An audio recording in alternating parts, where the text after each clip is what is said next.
Hola, ¿qué tal? Muy buen día, soy José Luis García García, el Doc Pepe, y el día de hoy vamos a hablar acerca de la atención de la depresión en el adulto mayor. Vamos a hablar un poco de la definición, criterios diagnósticos, medidas médico-farmacológicas en la atención de los pacientes adultos mayores con depresión. Vamos a hacer principal énfasis en, hey, Doc, ¿qué pasa si el paciente refiere dolor crónico? ¿Qué medicamento le doy? O si el paciente no está comiendo, o si el paciente tiene insomnio, ¿cuál es la mejor alternativa farmacológica para estos pacientes? Entonces, quédense para ver esos detalles finos. Y como siempre, vamos a empezar por depresión. La depresión en adultos mayores es frecuente, suele encontrarse hasta en el 10 al 15% de esta población etaria. Pero sin embargo es subdiagnosticada. Puede simular un deterioro cognitivo como una pseudodemencia depresiva. Ahorita vamos a hablar un poquillo de ella también. Y el tratamiento pues debe balancear la eficacia de los medicamentos con la seguridad de los mismos. Tenemos algunas escalas como la de Yesabach o la GDS-15 para hacer tamizaje de la depresión en el adulto mayor. Pero, ¿qué factores de riesgo existen para que el paciente desarrolle depresión? Existen factores de riesgo como el sexo femenino, que el paciente esté en un duelo, en viudez, tenga aislamiento social, sea un paciente solitario. También los pacientes con dolor crónico o discapacidad funcional.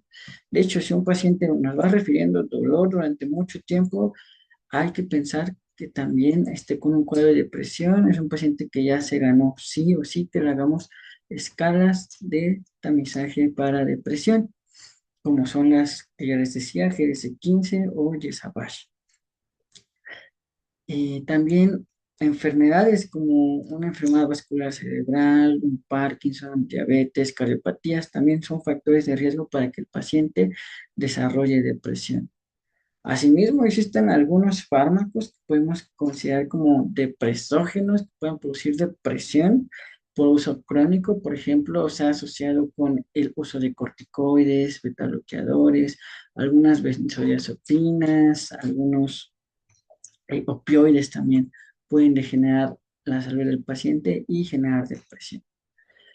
Algunas escalas útiles en geriatría son, por ejemplo, la de Yesabach, o la GDS-15, que prácticamente es una versión corta de la escala de Yesabach, en la cual se preguntan 15 ítems. Si el paciente da positivo para 10 a 15 puntos, esto es sugestivo de depresión. También podemos usar algunas otras escalas como la PHQ-9, que pues se suele usar más como en pacientes un poquillo más jóvenes, pero pues también la podemos utilizar si es la que tenemos a la mano, pero preferentemente pues tengan listas su Yesabach o la GDS-15. Hace preguntas que van prácticamente directo al grano. Por ejemplo, nos pregunta si el paciente está satisfecho con su vida o si ha dejado de hacer cosas que antes le interesaban o si siente vacío con su vida o aburrimiento. Son preguntas directas que tenemos que realizar para descartar eso. Ahora bien, ¿cómo hacemos el diagnóstico? Pues los criterios de DSM-5 nos dicen que el paciente tiene que tener al menos más de 5 síntomas presentes durante más de 2 semanas. Esto que representa un cambio respecto al funcionamiento previo y al menos los síntomas, al menos uno de los síntomas debe ser que el paciente tenga un estado de ánimo depresivo como tristeza, vacío o desesperanza, o también que presente pérdida de interés o placer, o lo que se conoce como anedonia. Pero ¿cuáles son esos síntomas o de dónde sacamos esa lista para completar esos síntomas que me den el diagnóstico de una depresión en el adulto mayor? Esos síntomas que me da la DSM-5 son: número uno, estado de ánimo depresivo la mayor parte del día, casi todos los días. Número dos, disminución marcada del interés o placer en casi todas las actividades. Número tres, pérdida o aumento significativo de peso de más del 5% en un mes, o bien la pérdida de apetito. Número 4, un insomnio o hipersomnia casi todos los días. O número 6, agitación o enlentecimiento psicomotor observable por otras personas, y no sea el paciente, evidentemente. El siguiente criterio, fatiga o pérdida de energía. El siguiente criterio es sentimiento de inutilidad o culpa excesiva o inapropiada. El siguiente punto es una disminución de la capacidad de pensar, concentrarse o tomar decisiones. Y por último, que el paciente presente pensamientos recurrentes de muerte, ideación suicida o un plan o incluso intento de suicidio. Entonces, son puntos importantes. Si el paciente cumple con más de estos 5 síntomas, estamos hablando de que el paciente cumple con criterios para depresión del adulto mayor. Ahora bien, ¿cómo se trata? Pues primero hay que evaluar esa gravedad y la repercusión funcional que está teniendo en el paciente. Podemos hablar que si es un problema leve, podemos considerar psicoterapia, actividad física, soporte social. Psicoterapia, pues de apoyo puede ser la cognitivo-conductual, adaptada a adultos mayores. La actividad física, pues un ejercicio físico, incluso rehabilitación funcional. Y un soporte social como grupos de apoyo o intervención social son una pilar fundamental en el manejo de la depresión del adulto mayor. Ahora bien, si vemos que la problemática es moderada o severa, pues podemos añadir farmacoterapia e incluso si el paciente está en un riesgo de suicidio alto o depresión psicótica, pues hay que considerar la hospitalización de mi paciente. Ahora bien, ¿qué manejo farmacológico puedo ofrecerle a estos pacientes? Pues podemos darle inhibidores selectivos de la recaptación de serotonina, le podemos dar inhibidores de la recaptura de serotonina y noradrenalina o los inhibidores duales, que es lo mismo. Pero ¿cómo vamos a dar ese manejo? Primero que nada, vamos a iniciar a dosis bajas del medicamento, cualquiera que ustedes elijan, de acuerdo a lo que vamos a ver ahorita.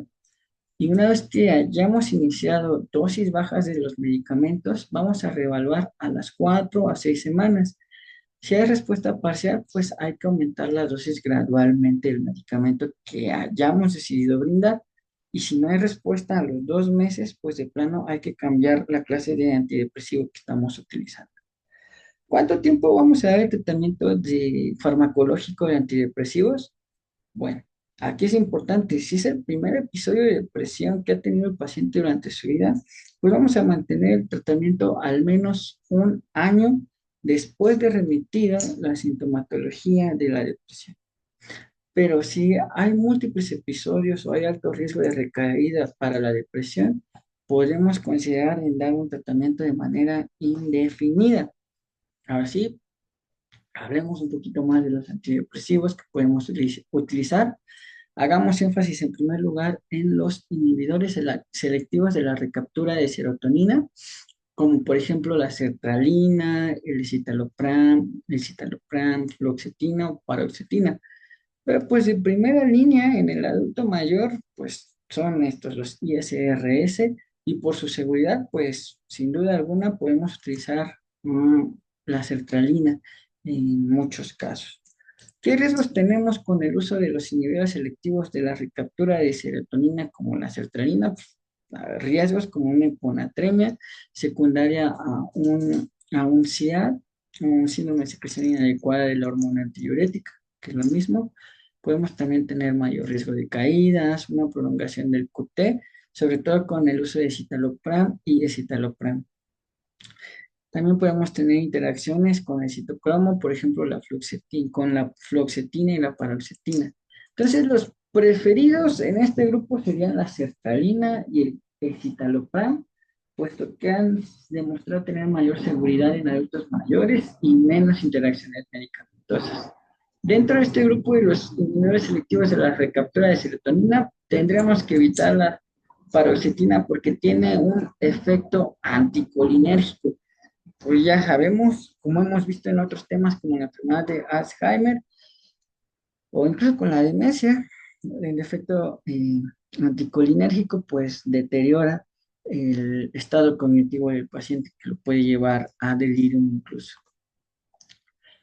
Otros medicamentos que podemos utilizar en la atención de depresión en el adulto mayor son los inhibidores duales o inhibidores de recaptura de serotonina y noradrenalina. Como ejemplos tenemos la venlafaxina y la duloxetina. Estos medicamentos no solo son útiles para el tratamiento de la depresión, sino también para el manejo de dolor neuropático o incluso pacientes que se presenten con fibromialgia, pero en el contexto de un adulto mayor, sobre todo si el paciente me refiere al dolor neuropático, es una opción que puedo utilizar en este tipo de pacientes. ¿Qué riesgos me da? Bueno, puedo generar hipertensión en los pacientes, sobre todo con el uso de la venlafaxina. También puede generar náusea y riesgo de caídas. La duloxetina entonces es una buena opción en la depresión con dolor crónico, pero pues también hay que vigilar la función hepática en estos pacientes. También tenemos otros tipos de medicamentos como la mirtazapina, que es útil en adulto mayor con depresión, que también me refiere a insomnio e incluso que tenga pérdida de peso, puesto que es un orexigénico, es decir, estimula el apetito y también induce sueño. Pero pues riesgos evidentes, pues una alteración y aumento de peso. También otros medicamentos que podemos utilizar son los estimulantes como el bupropión, que es útil si hay fatiga o alergia, e incluso pues es un medicamento de primera línea para dejar de fumar. Pero recuerden lo que les dije, es un medicamento estimulante, por lo cual hay que evitarlo en pacientes que tengan comorbilidades como epilepsia o que nos estén refiriendo un insomnio marcado. ¿Se acuerdan que les había hablado del efecto anticolinérgico? Pues esto me puede dar muchos efectos adversos, eh, como son efectos adversos a nivel del sistema nervioso central, pueden generar delirium, empeoramiento del deterioro cognitivo, demencia, somnolencia, mareo o alucinaciones, y efectos adversos a nivel del sistema nervioso central, sistema nervioso periférico, como la xerostomía, que genera mayor riesgo de caries, disfagia, puede generar retención urinaria, estreñimiento, visión borrosa, incluso taquicardia. Pero mucho ojo, esto en medicamentos anticolinérgicos. ¿Qué medicamentos me lo podría dar? Como los antidepresivos tricíclicos. Y como se habrán dado cuenta, yo no hablé aquí de antidepresivos tricíclicos, a lo mejor hablé de la paroxetina, que tiene un efecto anticolinérgico, pero en general, por regla general, los ISRS no me van a dar tanto efecto anticolinérgico y son bien tolerados en adultos mayores. Asimismo, los inhibidores duales tampoco dan ese efecto anticolinérgico indeseable, sobre todo en adultos mayores. Pero para que se lo lleven como un dato importante, que hay que evitar medicamentos anticolinérgicos en el adulto mayor. Eh, ¿Qué medicamentos que sí son antidepresivos me pueden dar efecto adverso anticolinérgico? Lo que les comentaba, antidepresivos tricíclicos que hay que evitar, como la mitriptilina, la imipramina, la nortriptilina.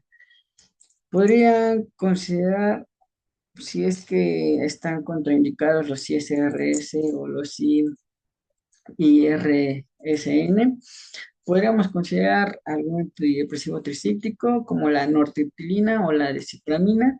Son los menos anticolinérgicos de este grupo de medicamentos, pero solo hay que usarlos en casos seleccionados.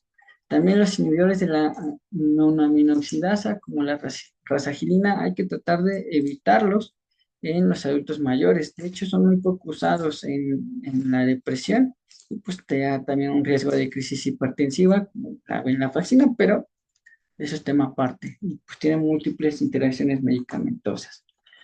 Entonces, ahora sí, hablemos lo que hablamos, lo decíamos al principio, de lo que sí podemos usar con un mayor rango de seguridad.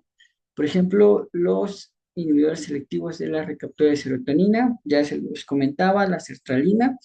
Estos tienen un rango de seguridad muy amplio, incluso lo pueden utilizar en pacientes que tienen un riesgo cardiovascular elevado. ¿Cuál es la dosis inicial recomendada? Usualmente son 25 miligramos cada 24 horas por la mañana. Esto porque puede producir insomnio. Y la dosis de mantenimiento es de 100 de 50 a 100 miligramos diarios y podemos llegar a una dosis máxima de 150 miligramos por día, pero suele ser raro que los pacientes usamos una dosis de hasta de 150 miligramos. Normalmente se queda entre unos 50 y 100 miligramos de sertralina al día. Hablando de otro inhibidor selectivo de la recaptura de serotonina, también encontramos el escitalopram. La dosis inicial recomendada son 5 miligramos cada 24 horas. También hay que tomarlo por las mañanas. Suele producir insomnio o somnolencia, pero eso depende de la tolerancia del paciente. Pero usualmente solemos recomendarlo más por las mañanas. Y las dosis de mantenimiento son de 10 miligramos diarios. La dosis máxima sería 20 miligramos, pero también, reitero, es raro dar esa dosis a adultos mayores. Y aquí mucho ojo con el citalopram, hay que tomar un electrocardiograma de control al menos cada 3 meses para cuidar la prolongación del QT. Ahora vayamos a los antidepresivos duales, como los inhibidores de recaptura de serotonina y noradrenalina, por ejemplo, la duloxetina, que ya hablábamos, es un excelente medicamento en pacientes que tienen un trastorno depresivo y que también me refieren dolor de tipo neuropático. La dosis inicial recomendada son 30 miligramos cada 24 horas por la mañana y con alimentos, y podemos llegar a una dosis de mantenimiento de 60 miligramos al día. Usualmente la dosis máxima, que también pocas veces se usa en adultos mayores, suele ser hasta máximo de 120 miligramos al día. Pero mucho ojo, la duloxetina va a estar contraindicada en pacientes que tienen insuficiencia hepática y también es un medicamento que tenemos que ajustar de acuerdo a la función renal del paciente. Otro antidepresivo dual es la venlafaxina. Esta se recomienda una dosis inicial de 37.5 miligramos cada 24 horas por las mañanas también y con alimentos. Con este medicamento podemos llegar a una dosis de mantenimiento de 75 a 150 miligramos. La dosis máxima que van a encontrar es de hasta 225 miligramos al día, pero pues les insisto, son dosis máximas que no suelen llegar a tolerar los pacientes adultos mayores. Y sobre todo con la venlafaxina hay que vigilar la presión arterial. Hablando de otros antidepresivos atípicos, como por ejemplo la mirtazapina, estas, insisto, las pueden usar en pacientes que refieren insomnio. Es muy noble para estos pacientes y también es orexigénico, o sea, promueve el hambre en el paciente. Si el paciente no está comiendo mucho, pues esta podría ser una buena opción. Inicialmente se inicia la dosis a 7.5 miligramos cada 24 horas, siempre por la noche porque tiene un efecto sedante. De hecho, se usa también en pacientes que refieren insomnio. La dosis de mantenimiento suele estar entre 15 y 30 miligramos al día, con una dosis máxima de 45 miligramos.